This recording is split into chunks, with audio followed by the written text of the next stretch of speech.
In this video, I'm going to show you how to get more stuff done than 99% of agency owners. And I know I can teach you this stuff, as I'm just going to be transparently sharing what has worked for me personally in growing my agency to 40 plus grand a month, and also working with 60, 70 other agency owners at this point with this exact system. So in terms of what we're going to be going through today, we'll be going through defining productivity, how to actually know if you're being productive or not with your time spent in an agency, how productivity also changes when you're at, let's say, 10 grand a month versus like 50. And then what to do about bad habits. Of course, we all have them, and you just need to know how to handle them when you're actually growing a business so they don't get out of control. Accountability drivers, which motivates you more than anything. And lastly, some other side tips about exactly this system. And by the way, one quick thing, if you want this whole Miro board in this video, it is completely free. It is in my free school community in the description. Don't have to pay me anything. Just get the Miro and you can get every single concept we talk about here. Enjoy. And before we get into some practical stuff in terms of growing the agency and being more productive, I'm going to show you the post I made a while back of me right here, as you can see, maybe 2.5 years ago plus, in a video, posting it privately about why I could not get anything done whatsoever. And yes, I actually posted this to try to build accountability in myself to post YouTube videos. That's how bad I was. So this is what I posted on school a while back. Nearly 2 years ago, I uploaded an unlisted YouTube video. I had aspirations to start a YouTube channel, but I literally couldn't build the discipline to sit down and record it. In this video, you'll see me talking about being mentally unable to post anything over the crippling fear of others' opinions. I tried weeks on end, but I'd resort back to scrolling Instagram as pain avoidance. The reason I want to show you this, because this is probably many of you right now, when you're trying to build your agency. This is probably you saying, I need to do the cold calls I need to do. I need to take the 5 sales calls this afternoon, but I just really don't want to. I'd rather resort to that really comfortable thing of being on my phone. So what I'm trying to prove to you is this is a skill to build. It's not like you're going to watch this video and tomorrow morning you're going to wake up and go, I can do everything in the world. I wish I can promise you that. A million other people will promise you that. I'm not going to do that because it doesn't work like that. What discipline and productivity actually is a compounding effect of building the skill of productivity and noticing what things in your business actually drive results, what things in your life, more specifically, drive results. This can apply to what you eat, how you exercise. It could be how you feel every single morning doing this thing versus this thing. Should you delete social media? These are things to determine yourself. So in this video, I'm walking you through what worked for me. And I really hope you can just simply take something from it and implement it and get some value from it and make an actual difference in growing your agency. Before we get into some tactics, we have to define productivity, because people just think productivity is you spend 10 hours working on the business straight and you don't get distracted. It's not that simple. Productivity, defining it, is how much you get out for the time you actually put in. Okay, so it's an input-output thing.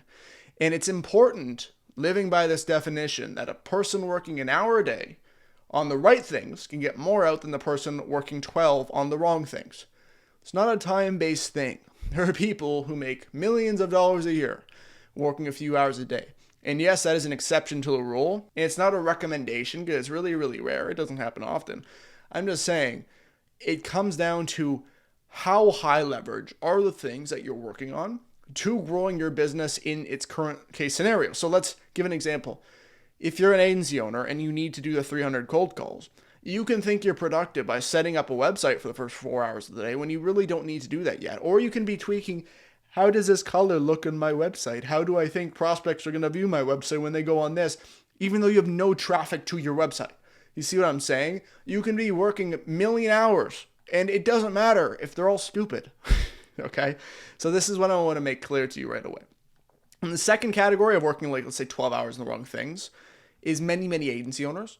And the ones that actually do work often have no idea the actual right things to work on. It's a big problem. And this basically means that I'm so burnt out from working, I need to shut down my agency, this won't work anymore. That's the belief they develop. And it's not the correct belief, obviously, because if that was the case, then people wouldn't be growing agencies. I wouldn't have built my agencies. People I know don't build agencies.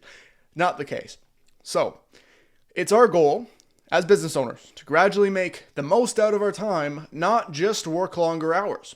Okay, so the best case scenario from this is we work a lot of hours right here and we get as much out of those hours. So number one, you know the input, output of you put in this and you get out this, and this is really high leverage. The inputs you're putting in are actually growing the business. It's not something that's just useless.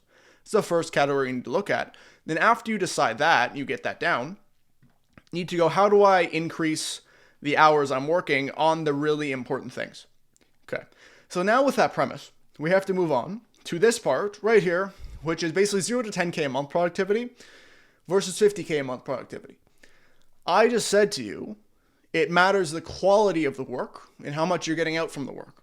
There's a crucial caveat, which is this whole section, because we need to use nuance when we're talking about these things, because every single part of information you've been using to be productive right now isn't working. So that advice of just simply set a timer, bro, on your phone isn't the advice that's actually going to grow your business and isn't working currently. So I'm going to give you a more nuanced opinion of what I personally think and what I've done.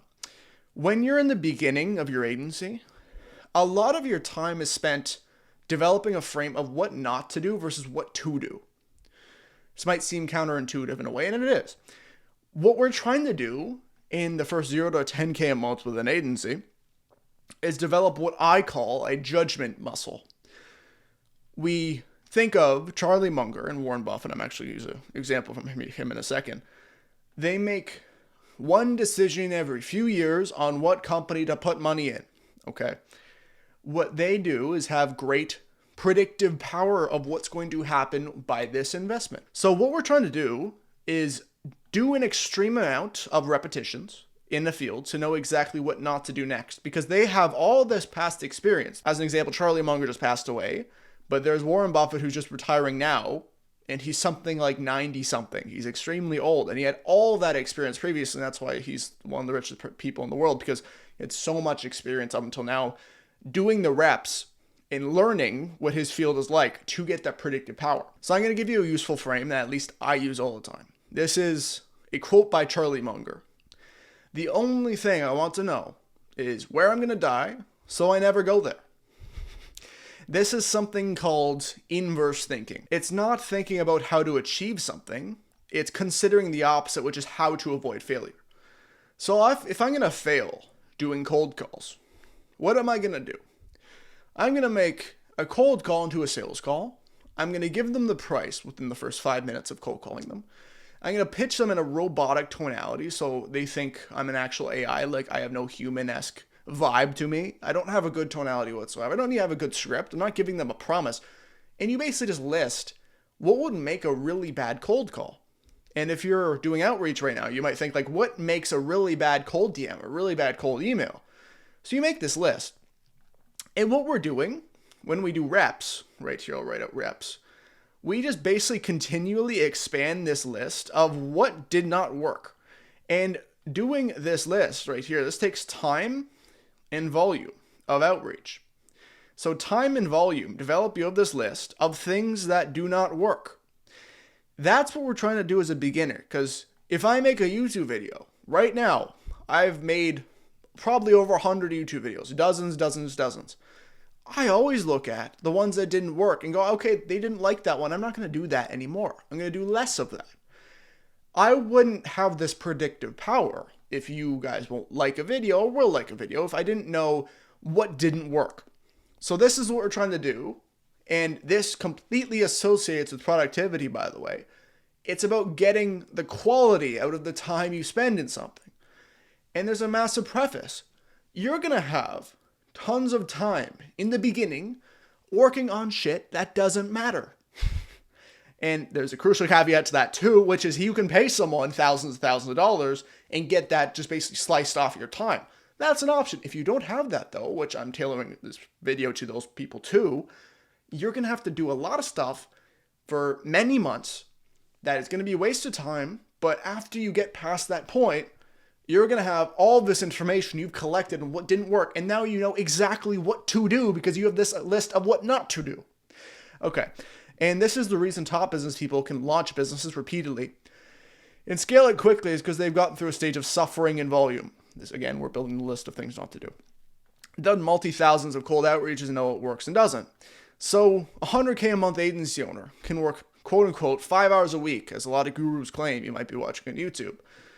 So they can do this because they have learned what not to do. And from the generated guardrails of what not to do, they can teach this for every single employee going forward. So they have the information in their head. They can walk away from the outreach and go, let's train these 5 cold callers to do this, because now we know all the bad things you should avoid, and I can teach you what to avoid in this thing. I can teach you what to do, which is the opposite of that. So everything up to 10 grand a month is us attempting to build that exact muscle. So in a summary of what I'm talking about, 0 to 10K a month, 10K plus, what we're doing is collecting the failures fast. So we're building that list by seeing 100 ways not to do it after doing so many reps and realizing this isn't the way to do it. See the ways not to do it by doing an insane amounts of outreach right here in sales volume in the beginning to get that muscle built. So when you're at 10 grand a month plus for productivity, you're going to be focusing on systems and quality and testing for what is working and understand what didn't work in your niche after going through this volume back here. After proving systems fully, you can then hire people for the repeatable time-consuming positions. So the founder, you can disconnect from those positions and go, I can work a bit less on the actual day-to-day execution. I can more so think about what to do for my pricing. I can think about how my sales reps and salespeople are pitching this in a way. Is it bad? Is it good? How can I improve the business on a macro level instead of a micro level? So in summary of all of this, don't aim for perfection in entering analysis paralysis, because as soon as you go perfection mode in everything you want to do, you don't know what is perfection yet. You can't be a perfectionist because you really don't know what that exact thing, that exact variable is to make it perfection. Realize that by making mistakes extremely quick, you are still making progress, right? So mistakes as a beginner are still making progress. It's the amount of mistakes you make so you can get done with those mistakes as quick as you can. As long as we improve the inputs that contribute to revenue over time, that's how we grow. Cool. Nice. So that's kind of the agency tactical stuff. Not going to spend too much time on it because you've seen a million videos like this on agency productivity. You know what to do. There's outreach, there's sales, and there's service delivery. An agency, the work in an agency is improving each component one by one in that order. You book some appointments. You're like, oh, damn, I don't know how to sell yet. You go to sales. You learn how to sell. After you sell people, you go, oh, I need to really improve my service. I need to explain to prospects what my service is. I need to send this person onboarding form. I need to get them on Facebook. How do I do that? Systematically solve. And that's what work actually is in the agency. Now I'm going to take you through 3 more theoretical things in my mind that you can use in your mind to go forward to make you work more on those things I just mentioned in the agency so you can progress way faster. A concept here that is more personal and it's more habit moderation, it's more getting yourself in check, is a concept called abstinence is better than moderation. Okay, so let me explain this for a second.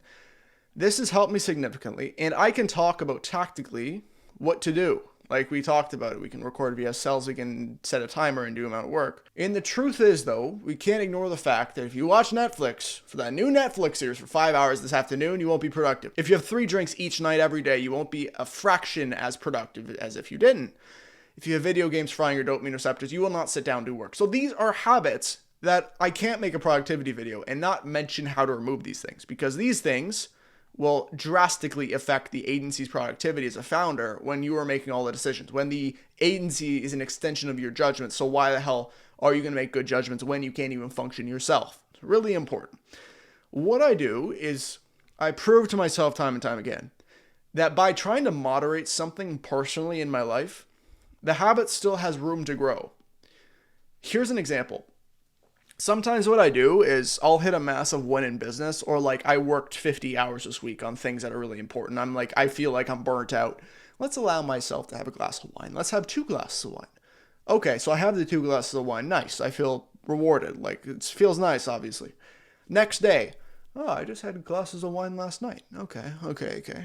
So I had a glass of wine last night. What is another one going to do? Why can't I have another one right now? So that's what happens to me. And this can apply to eating habits. They can be, let's say I'm trying to lose weight. I had a cheat meal. Why not have another cheat meal? Just, it's bad. It doesn't go too well. So what I do is I think of this in gaming terms. So with games, what they do is they keep you hooked using streaks all of the time. So I'll give you an example of 3 of these. Logging in every day. If you log into a game, I was a massive gamer as a kid, so I have all of these in my head still. Logging in every day, you're going to go, oh, I just got my 3rd day of a streak playing this game. And then you compete with your friends on the streaks you have. Like, oh, I have a 20-day streak in this. Oh my God, Joe, you're amazing. Status. And you compete. Another one is winning in the game repeatedly. So you won 50 games in a row, and then your profile lights up that you won 50 games in a row. Okay, so now you have status in this. Games are trying to manipulate your mind. That's exactly what happens. Lastly, if you guys were kids and used to use Snapchat in high school or something, this is at least what I did, you can have streaks. So you have to message each other every single day and you get streaks. You know what I'm saying here, right? Our brains are biologically wired to think in streaks as the importance, the value, and the stakes keep increasing over time for that specific thing. And then you compete with everybody and say, I'm the best because I have this, and they just keep you looped. I apply this directly to any bad habit or thing that's distracting me from what I actually want to achieve. So as an example, there's alcohol, I just told you about, there's eating bad, there's gaming. And what you find is you do this exact same streak thing. And as you abstain for this thing for longer and longer and longer and longer, the streak thing happens in your own mind where it's like, I just gone 60 days without doing this thing like alcohol or going on a game or watching Netflix or whatever the heck is distracting me. Why would I break that? I've done this for 60 days straight. Sunken cost fallacy. So search this up. Sunken cost fallacy. When you involve yourself in something so deeply and you've spent so much time on it or so much effort on it that you're like, why would I stop this now? I'm too invested in it. So search this up. This is exactly what's happened. When you streak in something and you abstain from something for longer periods of time, you don't want to break it. So I find this way more helpful than trying to moderate something day to day. I just don't want to break it after a certain period of time. Helps me significantly, so I hope it helps you too. Try it out. Try to remove things entirely that are distracting instead of trying to go, oh, let me play a game for 1 hour a night and try to work it in with the business. No, just remove it. If it's distracting you, remove it, and you'll develop a streak and you won't want to break that. So now I'm going to talk about the 3 accountability drivers. So when you're starting your agency, you're shifting out of the 9 to 5 mindset or even the schooling mindset, because we all probably went to school, probably high school at least, or maybe some of us went to university for a while. And you get handed assignments and they tell you, you get this done by this date. In your own mind, you're not forcing yourself to get it done. The people above you are forcing you to get this done by this date. So what that means, you have external accountability instead of internal accountability. So what this means is when you switch into being an entrepreneur, nobody's telling you what to do. You are the founder. You prove how fast you move by how much work you do. And you are the one that is setting your own deadlines on things to do. This was incredibly difficult for me as, again, you go back here, where like I was getting told with this video when I uploaded, like, I want to be a YouTuber, but I don't want to hold myself accountable. And I couldn't do it. I had so much resistance in my head because my own brain was like, why are you doing this? Why are you doing this? You have nobody forcing you to do this. Why are you doing it? That's why I made this video. I was really struggling with that. So this is the way I got around that, because you really need to develop your internal accountability drive when you're starting an agency or any type of business. So you lack agency. It's actually called agency. It's how willing are you to go a separate direction from people around you? How able are you to be conscientious and put deadlines on yourself to actually hit them yourself? So you need to develop this and build the critical thinking skills, because you probably don't have them. If you're going out of university or going out of a job, you can't decide to be high agency. You can't just flip a switch overnight, like I was talking to you about in the beginning, and go, I want to do this now. It's a gradual muscle. It's a gradual process. So there are 3 ways I personally built this in myself by easing into it, which I think are really going to help you with my amazing stickman drawings. I think they're magnificent, right? So that's a masterpiece. So 3 ways. This is you right here. The first way is you need someone to learn from. So number 1, you need someone to learn from. And you need that from people above you. So you can either find someone online who can hold you accountable for free. Very unlikely, guys. People value their time as an entrepreneur. You probably have to pay someone to do this. It doesn't have to be me. I'm not saying it has to be me. I'm saying anybody on the internet who you think is credible and gives you a lot of value for free and have built a business. You get accountability from them by either paying them, joining something with them in a network. You want someone above you teaching you things and holding you accountable to see where you are at. This is very important. You reach out to them and say, hey, look, how do I build this? And they'll go, okay, perfect. This is the way you do it. I'll get back to you in a week. Text me in a week, see how it goes. You have external accountability now. And you get a path laid out for you on what to do next. So that's the first way to do it. It's very helpful. I've done this throughout growing businesses. I've always had someone above me. Number two, this is nearly as important as the first one. It's people at the same level. The reason this is really important is I'm a big competition guy. So I like competing. I like going, we all set out to be an entrepreneur. Okay, so we're in a race now. Let's compete against each other because we all decided to do the same thing. Why not see how fast we can move? See how fast we can do it together. If you have people in real life that are on your level and also starting, that's awesome. If you want to combine these two things with people above you or people at the same level, you can join a community. So community is a very good way to do this. It doesn't even have to be paid. It could be a free one where you reach out to people in a free group, something like that, and you get coaching from someone above you and at the same level.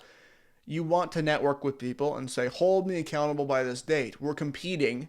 Check in with them every single day. You can go on calls together. You can go on Zooms and just network and say, I want to build this thing. We both need to be disciplined. Let's both set out to do these few things by these dates. Last one, this is the more optional one, but I've always found this helpful. I thought I'd include it just in case for people wanting to do this. I always like teaching people things. So it could be in Zooms or like, again, you join a community call or something like that and you teach people and they're asking you things. I like clarifying the ideas that are really important.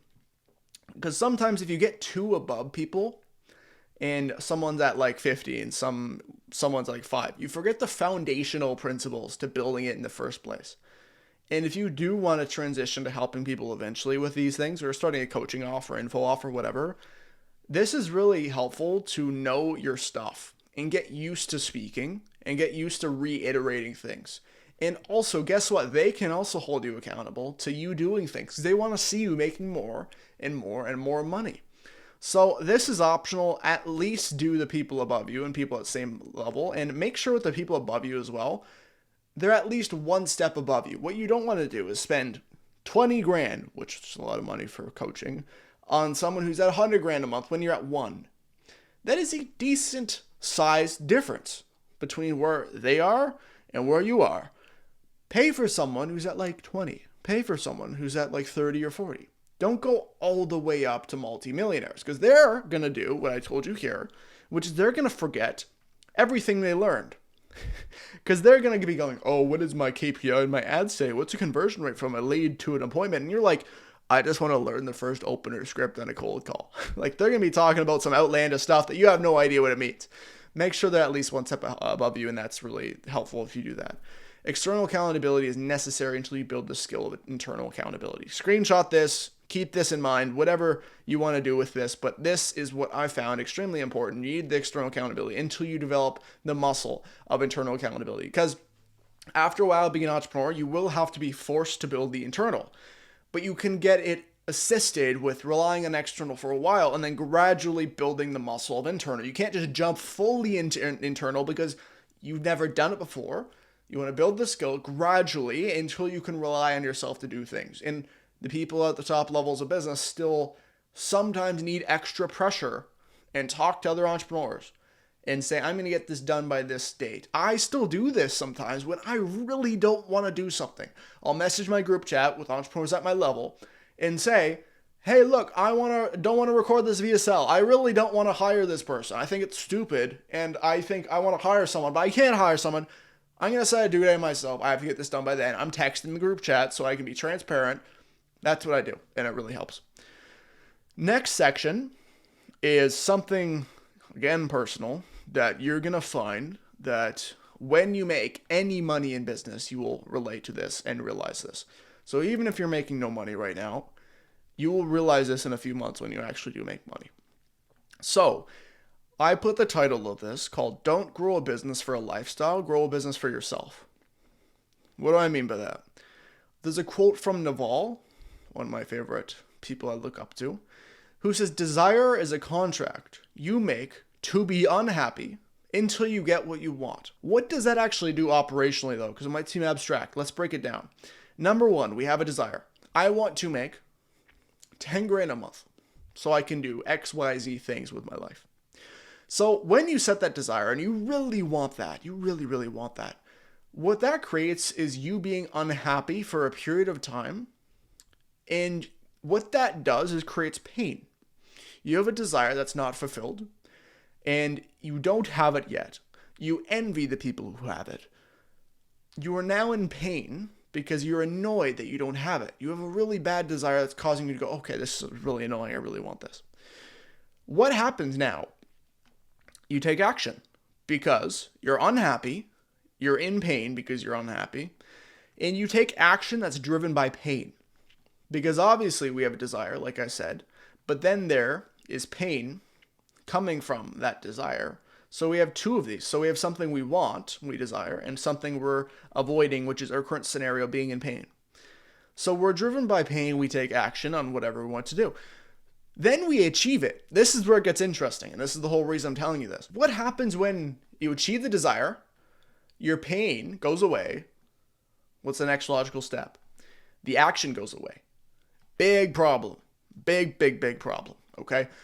So you achieve it, no more action. Here's the next crucial step. This is really difficult because a lot of people get into the business because why? They want two things. One, running away from their 9 to 5. They don't want to be in university anymore. They want location independence. They don't want location dependence. They don't want people controlling them because they're used to people yelling in their ear, get this the thing done by this date. Then we're running towards something, which is location freedom, unlimited spending, because you can spend all the money you want. You're looking so good in your fast car and your penthouse, the nice villa in Greece, whatever the heck you want. And what happens here with business owners is when you achieve any of these things, like location freedom, spending money, all these things, your motivation will instantly dissipate. It will immediately go away. Okay? You'll wonder why the hell you actually want this thing or want to do anything else now that you've achieved it. This has happened for me like 5+ times. I've had weeks of not wanting to do anything after I have achieved a desire that I set out to achieve. My first problem with this that I encountered that really threw me for a loop for many months, is probably the longest problem I had, was I wanted to make money with an agency and travel and achieve all this great stuff. I achieved the great stuff and I was on a villa in Greece for 3 weeks and I got back to my home and I had money and I had a great time and I felt like I was on top of the world. I got back, I'm like, why don't I want to work? And it was because I achieved everything I wanted to. I set out to achieve like 40, 50 grand a month with an agency. And I hit it and I got back. I was like, what the hell do I do now? Okay. So the really key point I want to drive into here is you need business goals. And you want to keep setting the business goals. And you really have to have reasons to hit those business goals. Because if you set out to achieve a lifestyle goal, that's awesome until you make the money. You need to find new whys. There's a quote by Nietzsche: who has a why can achieve any how. Completely true. The how is the effort into the business, the path to achieve the goal. The why is going to be, I want to make this 100 grand a month now because I have all of these reasons, like taking care of my family, buying my mother a car, buying my grandparents, paying off their house. You need to set business goals and tie it. But if you set it for a lifestyle, that lifestyle you want is going to be paid for when you hit your first 10 grand a month. You can nearly travel anywhere making 10 grand a month. You can probably live in Dubai at 10 grand a month USD. Once you hit that, if you have only the goal for lifestyle, you will achieve that. You won't want to work anymore. Okay, you just won't want to work because you've achieved everything you wanted to. Have more goals and desires other than the lifestyle, like a lot of you probably have. Set some more meaningful desires so you don't go through what I went through, because it sucks. And it's horrible not knowing what to do for a few months after you achieve the number one biggest goal possible. And then you're just left absolutely directionless. So those are the tips. Again, get 3 people or at least 2 people minimum, people above you at your level. Do streaks of abstinence instead of trying to moderate something.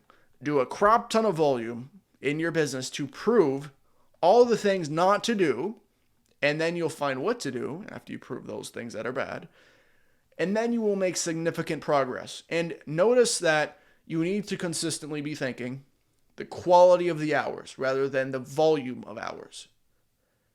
If you implement all these things, you should hopefully get some results that I have, and I really hope you do. If you do want this whole Miro, as I mentioned in the beginning, it is free inside of my school community, which is in the description. And by the way, if you do want to network with people above you and hop on Q&As with me, which is every week for free, and also network with people at the same level of compete, that's the place to do it too, because it's a free community. You just get in and message some people, and if you're not a spammer, well, you get banned. If you get in there and you network and you actually want to network, get in there, and love to see you in there. It's for free in the description. Thank you guys for watching. Like, subscribe, that'd be amazing. See you soon. Goodbye.